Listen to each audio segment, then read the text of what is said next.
जो एसआईटी की टीमें हैं लगातार पुलिस संबंधित थाने की पुलिस को लेकर के वहां पर डेरा जमाए बैठ गई और घर के अंदर की लगातार जांच ठीक है जारी है। प्रवेश, बहुत बहुत धन्यवाद तमाम जानकारी साझा करने के लिए।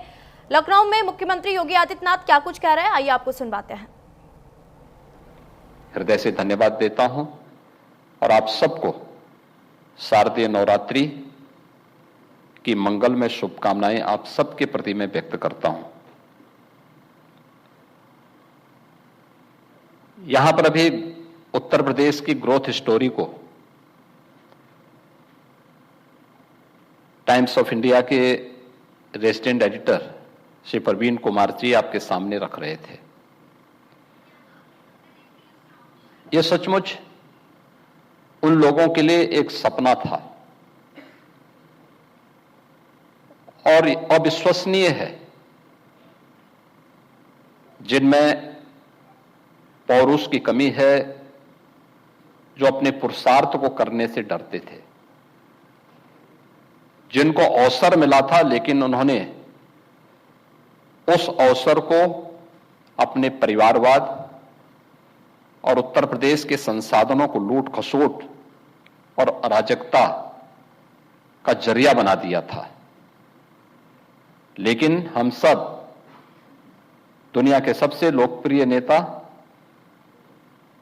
और भारत के यशस्वी प्रधानमंत्री श्री नरेंद्र मोदी जी के मार्गदर्शन में ईश्वर पर विश्वास करने वाले और अपने पुरुषार्थ को दृढ़ प्रतिज्ञ भाव के साथ आगे बढ़ने वाले भारत माता के सपूत हैं। तो हम लोगों को विश्वास था कि हम बीमारू राज्य से इस प्रदेश को उभारने में सफल होंगे और एक ग्रोथ स्टोरी उसी की कहानी आप सबके सामने कहती है। सीएजी ने जो रिपोर्ट आप सबको प्रस्तुत की है कि आश्चर्यजनक यह है कि उत्तर प्रदेश 37,000 करोड़ रुपए से अधिक का रेवेन्यू सरप्लस स्टेट है। मित्रों, यह 2 वर्ष पुराना है। इस समय हम 70,000 करोड़ के रेवेन्यू सरप्लस हैं यूपी उस समय। इस समय 70,000 करोड़ हमारा रेवेन्यू सरप्लस आज के दिन पे है। और इतनी बड़ी आबादी का राज्य अपने सभी प्रकार के कार्यों को बेधड़क आगे बढ़ा रहा है। आप में से हर व्यक्ति जानता है कि कैसे उत्तर प्रदेश के विकास को बाधित किया था ये परिवारवादी और जातिवादी राजनीति ने। कैसे उत्तर प्रदेश को दंगों की आग में झोंक करके यहां के व्यापार को बर्बाद कर दिया गया था। कैसे उत्तर प्रदेश की भ्रष्ट व्यवस्था ने नौकरशाही को अपंग बना दिया था और कैसे उत्तर प्रदेश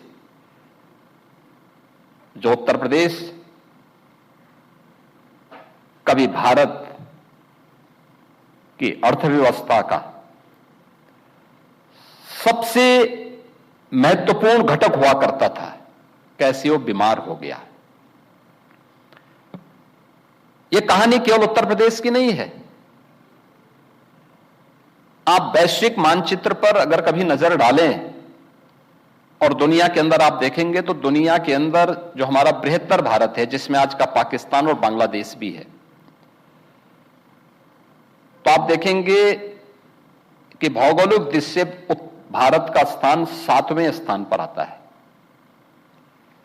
सबसे बड़ा रूसी संघ,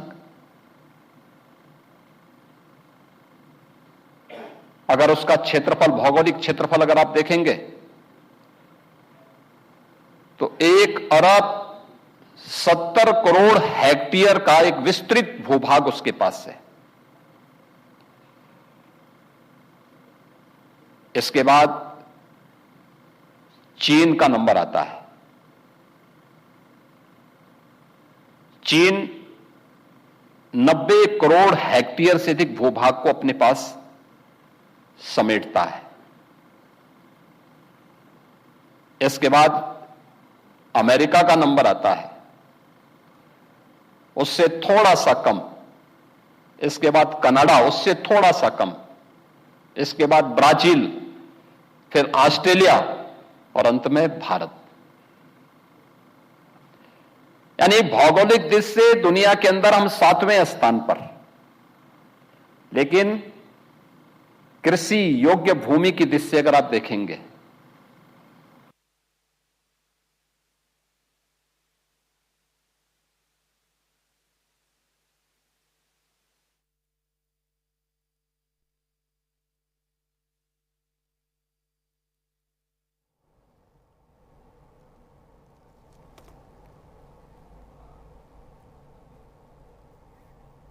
तो लखनऊ से मुख्यमंत्री योगी आदित्यनाथ क्या कुछ कह रहे हैं वो भी हम आपको सुनवा रहे हैं। तो बरेली में जिस तरीके से हम देख रहे हैं आलम मोहम्मद को लेकर लगातार विवाद जो है बढ़ता जा रहा है, आखिरकार कौन गुनहगार है इसकी जांच की जा रही है। तो बरेली में जिस तरीके से हमने देखा कि दंगा हुआ, बरेली में आलम मोहम्मद को लेकर अब पोस्टर विवाद जो है देखने को मिला, और अब लखनऊ में भी एक पोस्टर सामने आया जिसमें आई लव योगी आदित्यनाथ जी और आई लव बुलडोजर एक्शन जैसे पोस्टर्स जो हैं सामने आ रहे हैं।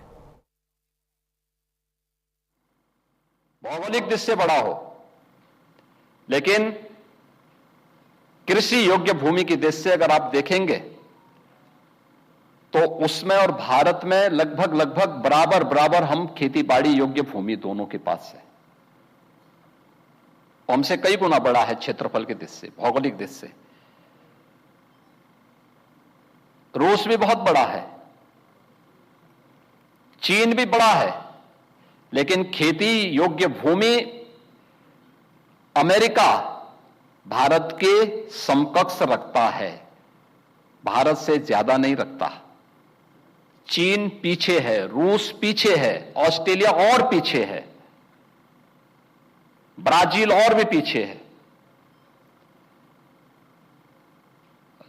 जब यहां पे खेती बाड़ी योग्य उत्तम भूमि थी, अच्छे संसाधन थे, प्रकृति और परमात्मा की कृपा थी, तो मानवीय सभ्यता भी यहां पे खूब फली फूली आगे बढ़ी, खूब विकसित हुई।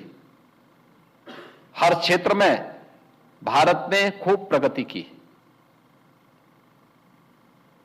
कहते हैं यानी 11वीं सदी में भारत के अंदर आबादी 60 करोड़ थी, 60 करोड़ की पॉपुलेशन भारत के अंदर रह रही थी।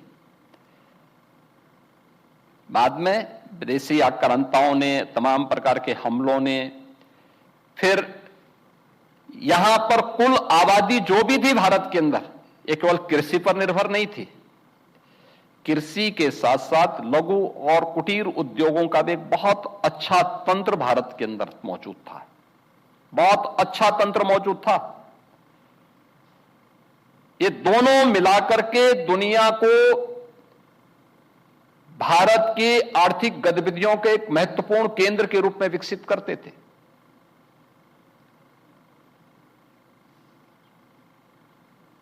चंद्रगुप्त मौर्य के समय ग्लोबल इकोनॉमी में भारत की हिस्सेदारी 40% थी। 11वीं सदी तक आते आते ये घटकर के 30% तक पहुंचा, और जब आज से 300 वर्ष पहले आप 17वीं सदी में पहुंचते हैं, भारत की हिस्सेदारी घटकर के 25% पहुंची। 1947 आते आते ब्रिटिश कालखंड के अंदर तो भारत के लघु और कुटीर उद्योगों को पूरी तरह बंद करवा दिया गया। भारत के अंदर होने वाली परंपरागत खेती, जिसको आप प्राकृतिक खेती कह सकते हैं, केमिकल, फर्टिलाइजर, पेस्टिसाइड की कोई आवश्यकता नहीं थी। लोगों के पास उत्तम पशुधन था, उसके माध्यम से जो लोग खेती बाड़ी करते थे, साथ साथ आधी से कम आबादी खेती पर निर्भर थी, शेष अन्य लोग अन्य प्रोडक्शन के कार्यों के साथ जुड़े हुए थे, लघु और कुटीर उद्योगों के साथ जुड़े हुए थे। परिणाम क्या था? भारत धन धान्य से परिपूर्ण था। ब्रिटिशर ने खेती में फर्टिलाइजर, केमिकल, पेस्टिसाइड भारत के अंदर भेजा। एक बार, दो बार रिजल्ट उसके अच्छे आए, लेकिन बाद में उसने भारत की खेती बाड़ी को भी चौपट करना शुरू किया। उसका प्रभाव वहां भी पड़ा। लघु और कुटीर उद्योगों को यहां से लूट करके लेके गए। कहते हैं ब्रिटिशर भारत से $32 ट्रिलियन की बराबर का सोना इस देश से लूट करके लेके गए हैं। ये विदेशी दास्ता क्या होती है, कैसे उन्होंने भारत को लूट करके अपने आप को समृद्ध किया है, ये उसका नमूना है। ये उसका नमूना है। और उद्योग धंधों को उन्होंने समाप्त किया। कौन नहीं जानता भारत का टेक्सटाइल, भारत टेक्सटाइल का भी हब था। भारत के अंदर वह सब कुछ था जो दुनिया को चाहिए था, दुनिया के पास जो नहीं था। दुनिया का पहला विश्वविद्यालय भी भारत ने दिया था। तक्षशिला उसका केंद्र था। तक्ष महाराज भरत के पुत्र थे, भगवान राम के अनुज भरत के पुत्र, उनके नाम पर वहीं पर दुनिया का पहला व्याकरण देने वाले पाणिनि का जन्म भी हुआ है। यह वही तक्षशिला विश्वविद्यालय है जिसने अपने इनोवेशन के लिए, रिसर्च एंड डेवलपमेंट के लिए जिसने दुनिया के अंदर अपनी एक छाप छोड़ी थी। वहीं पे चरक हुए जो दुनिया का पहला चिकित्सक, आयुर्वेद के ग्रंथों की रचयिता जिन्होंने रचे थे, इसी विश्वविद्यालय में रचे थे। यही विश्वविद्यालय है जिसने दुनिया को पहला मेडिकल का सर्जन सुश्रुत के नाम पर दिया था। आयुर्वेद के उनके विश्व प्रसिद्ध ग्रंथ इसी विश्वविद्यालय में रचे गए थे। और इसी विश्वविद्यालय में जीवक नाम का एक वैद्य भी था, राजवैद्य जिन्हें कहते हैं, जिन्हें औषधि विज्ञान के क्षेत्र में कहते हैं कि उनकी कोई सानी नहीं थी। उनके बारे में कहते हैं कि जब जीवक को अपना अध्ययन पूरा करके वापस आना पड़ा तो अपने आचार्य के पास जाते हैं, कहते हैं कि मैं अपने देश वापस जाना चाहता हूं, मुझे बहुत वर्ष हो गए हैं, मैंने अपना अध्ययन पूरा कर लिया। तो उनके आचार्य ने कहा कि तुम्हारी परीक्षा कैसे मैं ले लूं? उन्होंने कहा मैं यही तो अनुमति चाहता हूं कि आपकी अनुमति मिले तो मैं फिर अपना आगे की व्यवस्था का संचालन करूं। उन्होंने कहा ठीक है, बताओ इस सामने जो जंगल है, इस जंगल में जाओ और देखो कौन सी ऐसी वनस्पति है जिसमें औषधीय गुण न हो। कहते हैं जीवक तक्षशिला के आसपास के जंगलों का छान फांकते हैं, एक एक जगह जाते हैं, जंगलों में 15 दिनों तक व्यतीत करते हैं।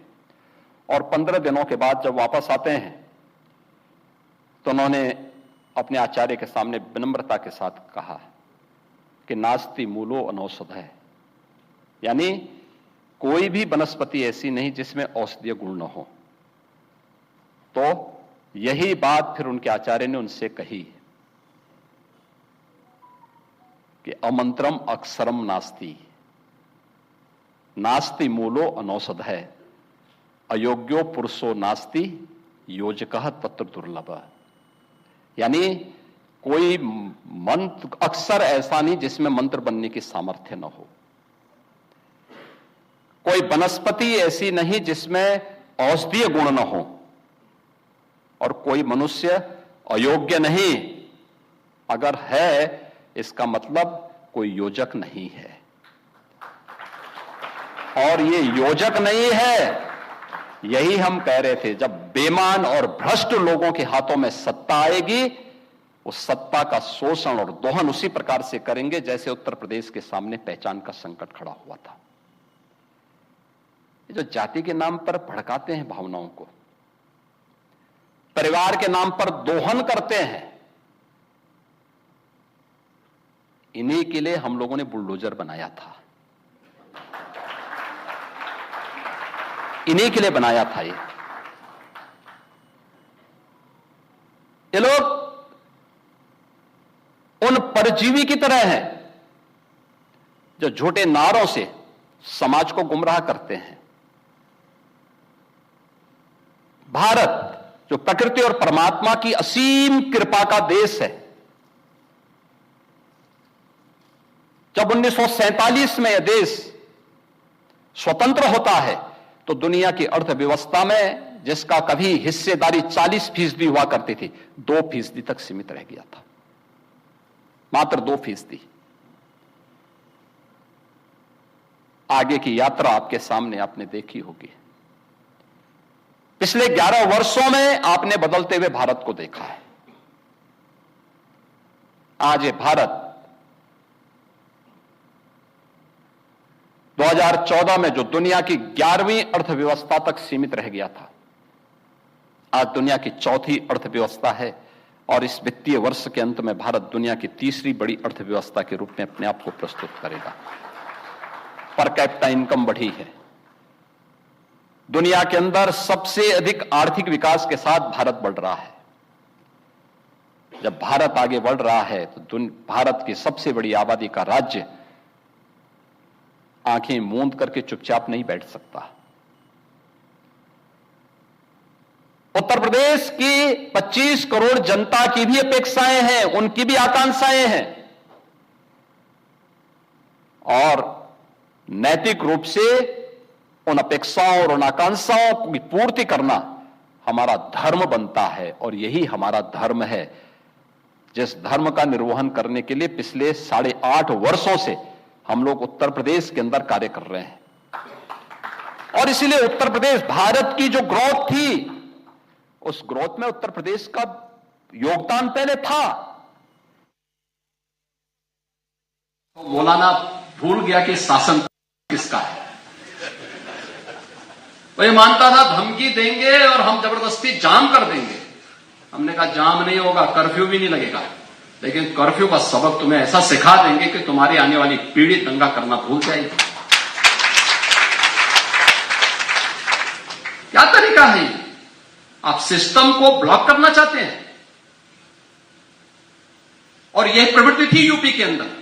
17 के पहले यही होता था और हम इसी बात को कह सकते हैं कि 17 के बाद हमने कर्फ्यू भी नहीं लगने दिया, लेकिन ऐसे बैरियर को चुन चुन करके वे जिस प्रकार की भाषा को समझते थे उस प्रकार की भाषा से उनको समझा करके उसको उसकी सजा दिलाने का काम भी किया है। और उत्तर प्रदेश की ग्रोथ स्टोरी यहीं से शुरू होती है। अगर आजादी के समय, मैं उससे पहले नहीं जाता, लेकिन 1947